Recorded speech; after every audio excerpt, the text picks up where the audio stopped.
portālā vaicā, cik ticama ir Lielbritānijas izstāšanās no Eiropas Savienības un vai tas ir Eiropas Savienības beigu sākums un kura valsts būs nākamā? Nu, redz, kā ir. Konservatīvajos, kur Kamerons ir boss, Britos, tur gan spēcīgi tā eiroskeptiķi. Un tad, lai parādītu sevi labāk, viņš to jautājumu tā kā pacēla. Un var gadīties, ka tas džins ir izlaists ārā, un viņš domā, ka ar to sarunāšanu, ko it kā viņš tur vienojies ir ar to Eiropas Savienību pagājušajā nedēļā, ka ar to tiem eiroskeptiķiem varēs apmānīt. Neko jau tur nevarēs apmānīt. Es domāju, ka tur tas variants, ka viņi izstāsies, ir gana liels. Gana liels.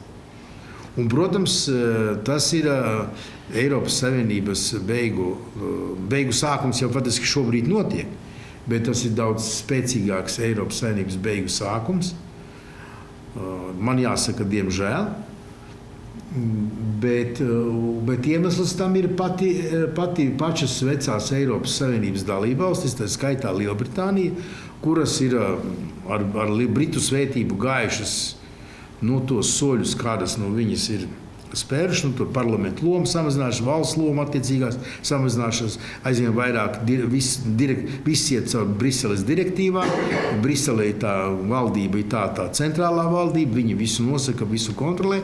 Tagad viņiem pēkšņi tas nepatīk, bet paši jau vainīgi, ko viņi tāds spēles noteikums paši izveidoja. Ja? Tā kā, es domāju, ka tā varbūtība ir liela. Varbūtība liela.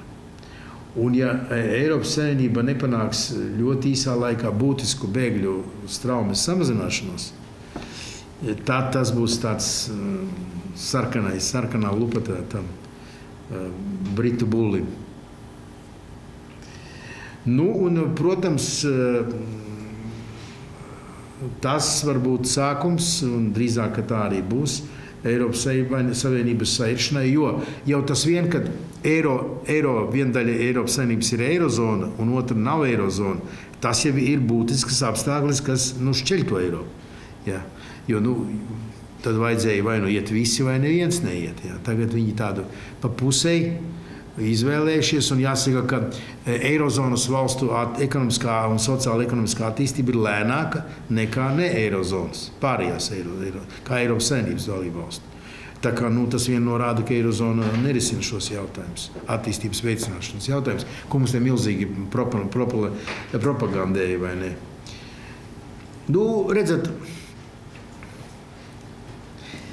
ja skatās biznesmenis, un jums jāsaprot, ka Eiropu vada lielas biznesa korporācijas. Viņi veido to Eiropu tā, kā viņu biznesam nepieciešams. Un tie politiķi tagad, kas ir bijuši pēdējos 10-15 gados Eiropas Savienībā, viņi ir vāji, un viņi nav spējuši saskatīt, prognozēt, kad vajag skatīties nevis uz to vienu akcentu, to vienu pusi, to biznesu, to tirgu, to globālo ekonomiju, bet jāskatās arī uz tādām smalkākām lietām. Ja?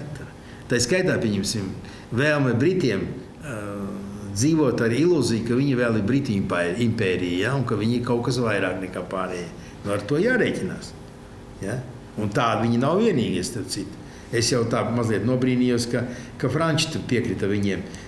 Kaut gan to, ko viņi tur, tas Kamerons tur it kā izcīnīja, tad tas ir viss štrons. Tu godīgi sakot, štrons. Jā. Un ja Latvijai, godīgi sakot, fondu nauda nav, no 21. gada jaunā perioda tā runā, arī jāvērtē.